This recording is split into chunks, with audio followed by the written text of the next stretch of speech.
While brainstorming some revenge ideas against my neighbor, I found myself perusing Instagram. Everything seemed pretty typical and ordinary until I stumbled across this video from my friend TJ. He had designed and made some small desks for children that could be raised up to various heights. It's a very clever design, and I said to myself, Now that's cool. I showed this to my wife, and she said, "Oh, make me a Fisher's Shop version, and pick up a gallon of milk while you're out." So here's what I designed in Fusion 360. It's a larger version of the desk, and it has a total of 17 inches of height adjustability at 8 different stops. The desktop is hinged, and it can be lifted up so that it can act as an easel. And there's a support frame that swings off the back of the surface that has pins that can lock into place and hold things very securely. And a second set of pins allows you to lower the surface halfway so that the desk can act as a drafting table. Well, it looks like it should work. Well, let's see if I can piece this thing together. As you may have guessed, I'll be making this out of black walnut. I brought down some boards and I made some rough measurements as to where I could break them down.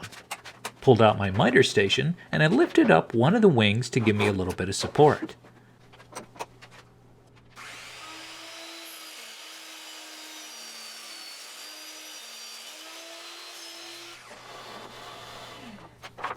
Each board needs to be planed, but they're all either warped or twisted, so I couldn't just feed them through as is. Instead, I put them on a sled and I locked them into place by screwing some cleats in on either side. Then with some small shims, I could fix the board so that it didn't wobble, and then I could shove it through the planer.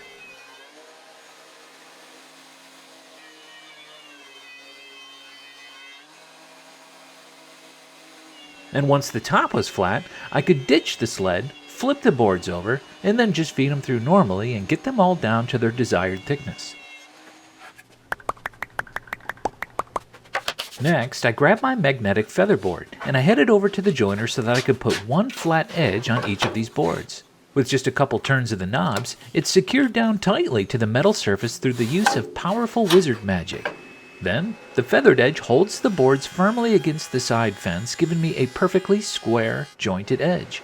Then I can grab its big brother, the vertical version of the featherboard, and then I affix it onto my table saw fence. This one helps hold the boards down, resulting in a cleaner cut and mitigating the chance of any kickback.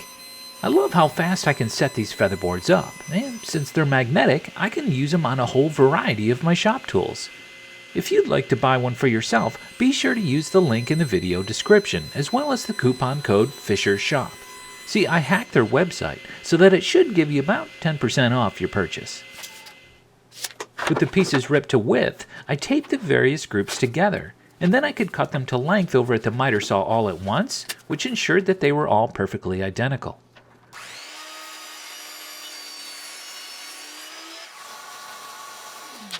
And because I even forget my own name sometimes, I was sure to label each group and to check it off the list, until eventually I had them all cut out.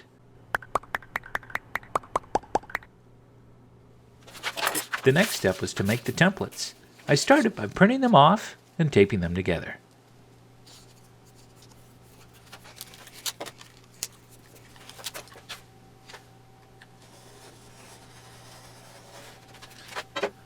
Then with some craft adhesive, I could glue the template down onto a piece of 1/2-inch plywood.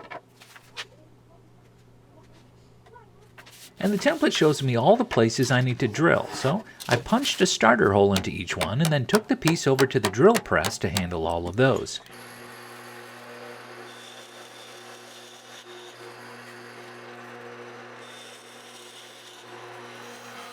The next step was to cut the rest out over at the bandsaw. I tried to be as accurate as possible here to minimize the amount of cleanup that I'd have to do afterwards.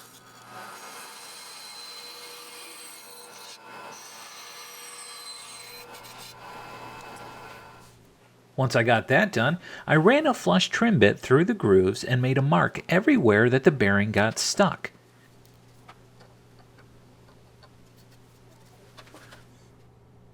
Then with a flat and round wood file, I could make any necessary tiny adjustments. I kept at it until it would travel through the entire piece without getting hung up.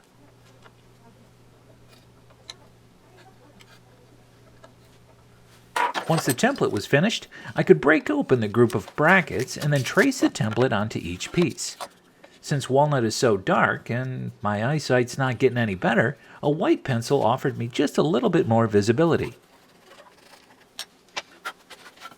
And over at the bandsaw, I rough cut out the shape while staying on the outside of the lines.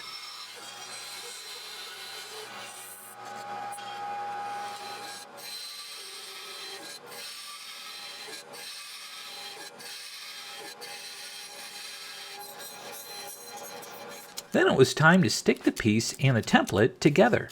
So to do that, I put some pieces of painter's tape on both pieces, added a drop of CA glue onto each one, and then sandwiched them together. I make sure that the template is centered on top of the piece, press down, and after 10 seconds, they're held together tighter than Brad and Angelina. Then with a flush trim bit in the router, I can trim off all the excess material and make an exact copy of the template.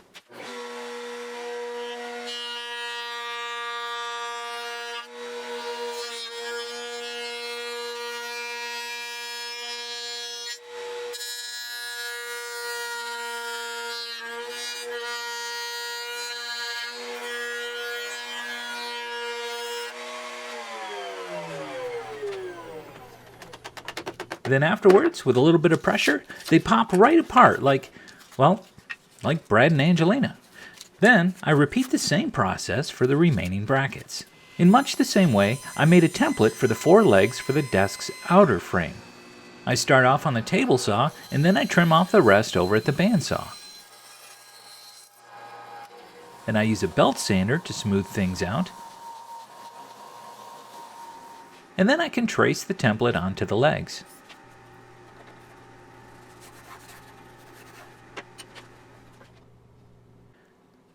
And by setting up my featherboard on the bandsaw, I can quickly and easily make all my cuts on all 4 legs and then flush trim them all to the template over at the router table. Now I'm ready to start cutting joinery. For that, I decided to go with half flaps for the simplicity and the strength. I put a dado stack in my table saw and raise it to exactly half the thickness of the stock. Then, using the bump stocks on the magnetic featherboard, I can quickly and consistently cut all the half flaps in my pieces.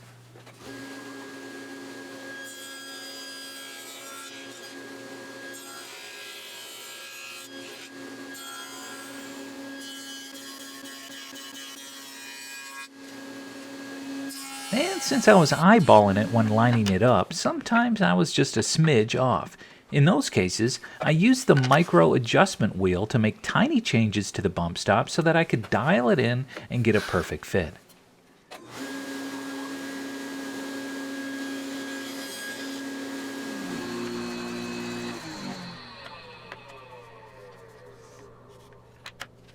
At this point, I was ready to start gluing the sides together.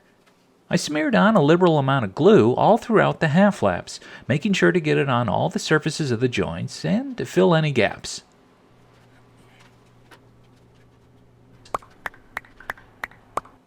And checking for square was extremely important since these frames have to nest within each other perfectly. If anything is out of alignment, it could ruin the whole thing. Once a piece is dried, I could scrape off the glue and then sand the joint smooth.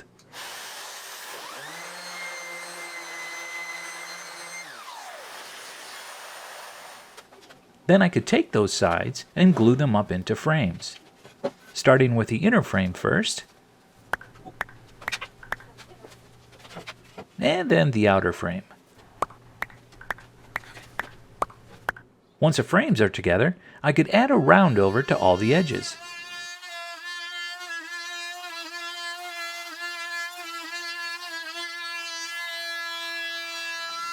For the leg bases, I chose to go with mortise and tenon joinery. However, I used lamination to create the mortises instead of chiseling them out by hand. Basically, I clamp on one side of the leg base and then measure and cut pieces to fit into the center. Then, I glue and clamp them into place and set the piece off to the side. Once that's dried, I can glue on the other side, and this completes the mortises. Next, I chose to get rid of the sleek chiseled definition and replace it with a much more curvy contour because, Well, because chips are delicious and exercise hurts. But in regards to the leg base, I trimmed off the corner using a bandsaw, and then I finished it out over at the disc sander. Following that, I could add a round over using my trim router. Now it was time to put the leg bases on. I put glue around the inside of the mortise and around the tenons on the legs. Then I just beat the thing into submission until it was seated properly.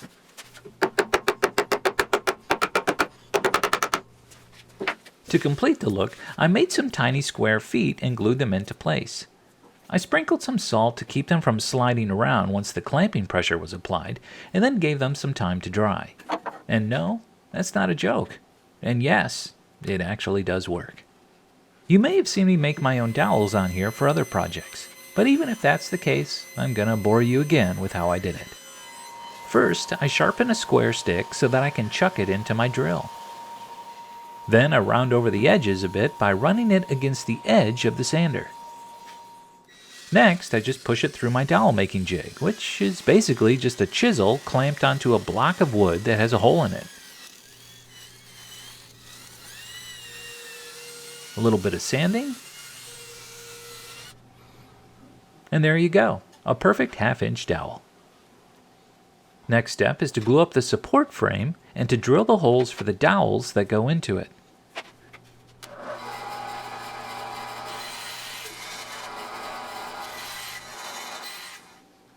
Putting those in.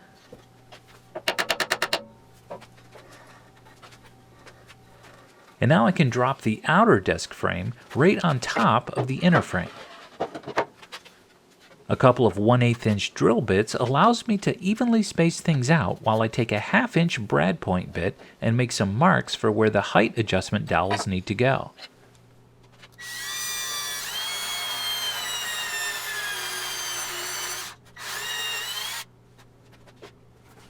Tapping each one of those in. And the last pieces to glue on are what I'm calling the surface tilt rests. These pieces have a notch in them for the dowels in the support frame when the desk surface is tilted. And now I'm ready to make the top. I cut down the last few boards that I had ready and then I glued them up into a panel. And once that was dry, I could put a clean edge on either side and then a round over with the router. And now for the moment you've all been waiting for. Sanding. Back when I was an orphan shoeshine boy in the streets of Chicago during the 1920s, I learned a technique that really helped me out here. By reinforcing the sandpaper with some duct tape and then by cutting it into narrow strips, I could easily get into all the nooks and crannies of the adjustment brackets. I went through every single tooth on every single one of those brackets and lost every single bit of sanity that I had. It took quite a while to finish sanding all these pieces, but I knew it'd be worth it in the end, so I kept at it, and eventually I had everything just perfect. Next up was putting it all together. I started by placing the inner frame upside down on the desk surface. I then cut a length of continuous hinge with my angle grinder.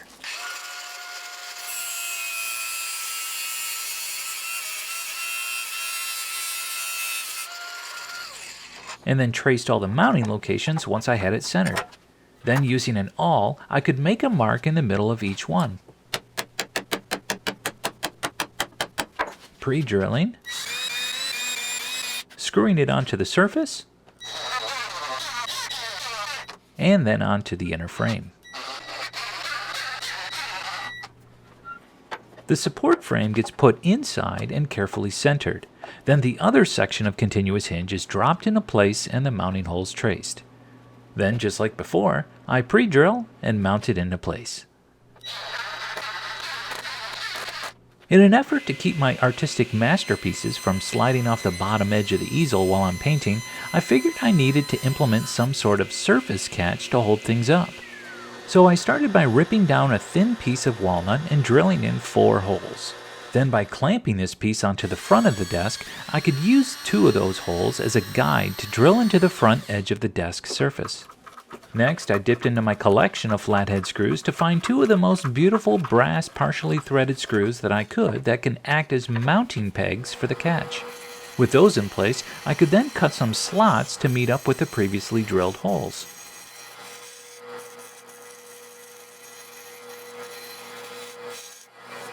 Did a little bit of sanding, and then I could test fit the catch. And because I was feeling a little hungry, I made this walnut Twinkie, but then I decided to drill a couple holes through it. Then at the bandsaw, I could notch out that hole. See, I realized I needed a way to lock the desk surface down to the inner frame for when I wanted to adjust the height. Plus, this was a perfect opportunity for me to use yet another flathead screw. I marked the location for the locking dowel to go,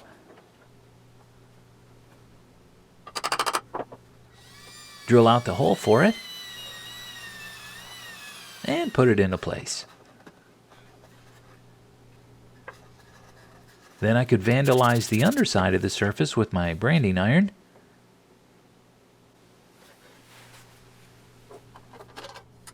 And now I'm ready for finish. So I put on my Sunday best clothes and I load up my HVLP sprayer and put on several coats of water-based satin polyurethane. After each application, I lightly sanded everything up to 500 to keep things perfectly smooth and to get a wonderful finish in the end. Just check out the figure in that walnut. I really like the different grain patterns and all the colors that are in each piece. And with just using half laps, the construction was very straightforward, easy to assemble, and the joints are extremely strong. The design for the brackets turned out to be perfect, and plus they just look really neat too. And I really like the look of these stocky leg bases, the simplicity of the locking mechanism, as well as just how gorgeous the top turned out. All right, let's get it carried up and into my wife's reading room. There's the base, and the rest just drops right down into it. Now I'm 6 foot tall, so when I raise it up all the way, it sits at the perfect height to be a comfortable stand-up desk. Unlocking the top, and lifting it up into easel configuration. Flipping over the catch. And the second set of pins allows me to drop the surface down to more of a drafting table angle. Well, I just love it. I think it turned out awesome. Hey, if you'd like to build it too, I'll have very affordable and detailed step-by-step plans available on my website over at FisherShopOnline.com. This is a great project with lots of different applications, so whether you're a beginner or a very experienced craftsman, you'll definitely enjoy building one of these desks. In fact, I made one for my son to use as his computer desk, and I used less than a single sheet of plywood. Personally, I'm enjoying it as an easel while I hone my painting skills. I'm already the absolute best at capturing the true essence of my subject on canvas, but nevertheless, it's fun to flaunt my skill in the faces of others that aren't nearly as good as me. Thanks for watching.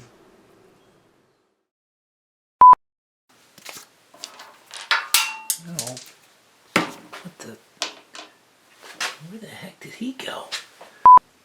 Ow! Oh, I screwed that up, didn't I? How did I do that? How did I screw it up that bad? Oh, jeez.